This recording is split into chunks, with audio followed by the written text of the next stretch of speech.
Assalamualaikum warahmatullahi wabarakatuh. Halo semuanya, kembali lagi bersama saya Jaldin Hanif. Dan hari ini kita akan ngobrol santai tentang apa itu immunity hurts dan apa konsekuensinya. Semua sumber saya ambil dari halaman Facebook Ustadz Randy Saputra.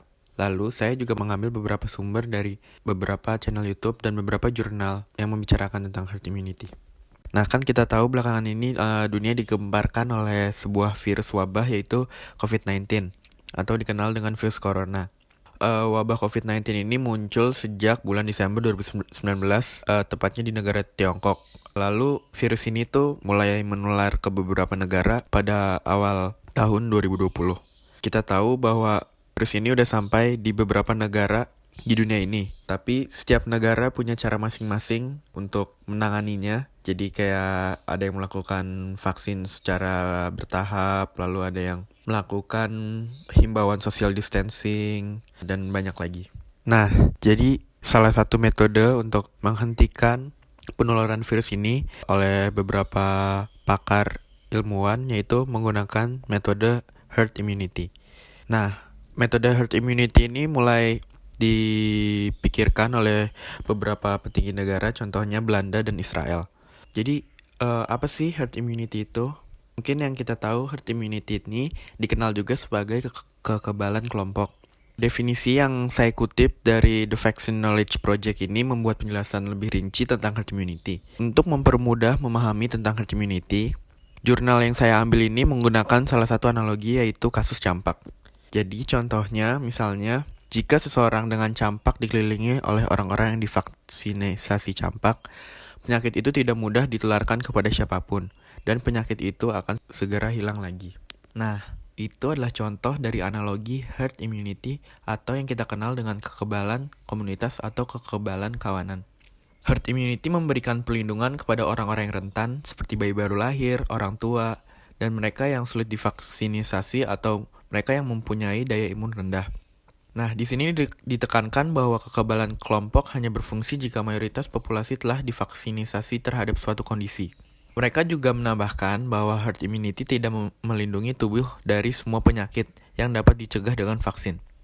Tidak seperti vaksinasi, kekebalan kawanan tidak memberikan tingkat perlindungan individu yang tinggi. Jadi, itu bukan alternatif yang baik untuk mendapatkan vaksinasi. Kata jurnal yang saya kutip, yaitu Vaccine Knowledge Project. Pada jurnal ini dijelaskan juga oleh Profesor Mark Woolhouse yang berasal dari Inggris, seorang profesor epidemiologi penyakit menular University of Edinburgh. Dia mengatakan bahwa konsep kekebalan kawanan adalah dasar dari semua program vaksinasi. Itu juga dapat terjadi secara alami. Ia menjelaskan bahwa jika seorang telah terpapar infeksi apapun hingga membuat banyak orang tertular, hal itu bisa mengembangkan antibodi dan membuat masyarakat kebal terhadapnya. Di sini saya akan mengambil contoh bahwa negara Belanda sudah mengumumkan salah satu metode untuk menangani coronavirus ini. Salah satunya adalah dengan menggunakan immunity hurts. Yang kita tahu bahwa jika kita menggunakan metode immunity hurts, 60% dari total penduduk kita akan mendapatkan penyakit coronavirus ini. Saya mau ngebahas tentang perbedaan immunity dan herd immunity itu sendiri. Jadi, kalau imunitas itu, kalau kita mendapatkan suatu penyakit, pasti badan kita akan membuat antibody untuk melawan atau bertahan diri melawan virus. Jadi, kalau misalnya kita dapat penyakit, pasti ada antibody yang selalu mengingat penyakit ini. Jadi kalau misalnya kita mendapat penyakit ini kembali, tubuh kita akan melawan gejala ini dengan baik dan lebih cepat secara teori. Tapi kalau kamu tidak ingin mendapatkan penyakit ini lagi, cara terbaik adalah dengan cara vaksinisasi. Jadi pada vaksinisasi ini, dia berisi kayak sebuah partikel yang bisa melawan gejala ini. Jadi kita bisa membuat antibodi ini tanpa mendapatkan penyakit. Saya akan membicarakan tentang immunity hurts itu sendiri. Jadi, misalnya kita lihat di video ini, andaikan kita sudah melakukan vaksin. Artinya, itu kita sudah mengalami kebal terhadap suatu penyakit. Nah, kita bisa lihat di sini bahwa apabila sebuah populasi atau sebuah komunitas yang sudah melakukan vaksin, maka penyakit tidak akan bisa menular ke orang yang sudah melakukan vaksin. Nah, penyakit itu tuh bakal mati. Jadi sebenarnya itu sebabnya kenapa penyakit ini bisa terbunuh banyak di suatu populasi. Apakah bisa metode immunity hertz ini berjalan di sebuah negara? Jawabannya belum bisa. Karena yang kita ketahui bahwa belum ada vaksin untuk corona. Nah, dengan immunity hertz di suatu negara, ini bakal bisa nyebabin bahwa 60% sampai 70% di suatu populasi atau suatu negara ini bakal bisa terkena penyakit coronavirus. Jadi, ini merupakan langkah-langkah yang sangat ekstrim. Ini bakal buat rumah sakit akan meluap. Dan ini juga bakal berbahaya. Tapi, Belanda juga melakukan metode lain yang mungkin realistis. Mereka menerapkan social distancing, yaitu membuat penularan jauh lebih lambat sehingga rumah sakit mampu menangani jumlah orang yang datang. Mungkin metode ini bisa berjalan dengan baik untuk suatu negara. Tapi secara realistik atau secara di lapangan, apakah metode ini akan berjalan baik di suatu negara? Pertama, kita harus tahu konsekuensinya bahwa kita sebagai masyarakat harus bersiap untuk terpapar. Karena paparannya cepat atau lambat akan segera datang. Apalagi kalau si virus ini rada bandel dan cepat nular. Nah, konsekuensi yang kedua adalah mayoritas jadi carrier. Yang kita tahu, kalau anak muda di negeri ini akan dominan menjadi carrier virus. Ini juga yang harus diedukasi mendalam. Kalau penyakit corona ini bukan seperti HIV. Jadi kalau misalnya kita begitu kena coronavirus, bukannya malah kabur. Kayaknya ini yang kita butuhkan di negeri kita, yaitu menedukasi. Jadi, yang kita tahu bahwa 60% sampai 70% kalau di suatu populasi harus terpapar virus agar terbentuknya metode immunity hertz ini. Nah, jadi kita analogikan saja misalnya 60% anak muda terkena coronavirus. Apakah negara ini siap?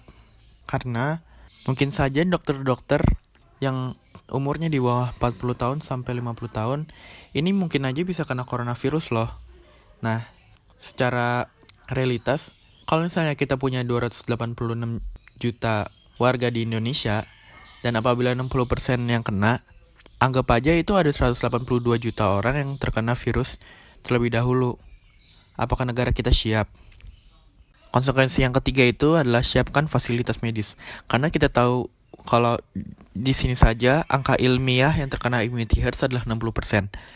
Jadi, dengan skenario terpaparnya 60% populasi, kita sebelumnya harus bersiap dulu. Karena yang kita tahu bahwa jumlah penduduk kita itu 4,5 kali lebih dari penduduknya Italia. Serius. Jadi, Indonesia ini ada 34 provinsi yang tersebar. Apakah di tiap kota itu sudah memadai fasilitas medisnya? Jadi, kesimpulannya adalah mungkin immunity hertz ini secara teori sangat baik untuk sebuah negara untuk memutus tali rantai penyebaran virus ini. Tapi, apakah di lapangan akan terrealisasi secara baik? Kita tidak tahu. Solusi dari saya adalah sebaiknya kita melakukan metode social distancing. Karena menurut saya metode ini sangat realita, sangat baik diterapkan di negara yang banyak penduduknya. Kita tahu negara kita tidak bisa melakukan lockdown secara sepenuhnya. Namun yang kita tahu pemerintah sudah melakukan lockdown secara bertahap, yaitu mulai melakukan seperti meliburkan para PNS, anak-anak sekolah, dan yang lain. Jadi, menurut saya, immunity hertz ini sangat beresiko untuk negara kita. Walaupun secara teori, iya sangat baik untuk negara yang sedang terpapar virus ini. Nah, jadi itu saja penjelasan dari saya. Terima kasih sudah mendengarkan obrolan santai ini. Maaf jika saya kalau ada salah-salah kata. Wassalamualaikum warahmatullahi wabarakatuh.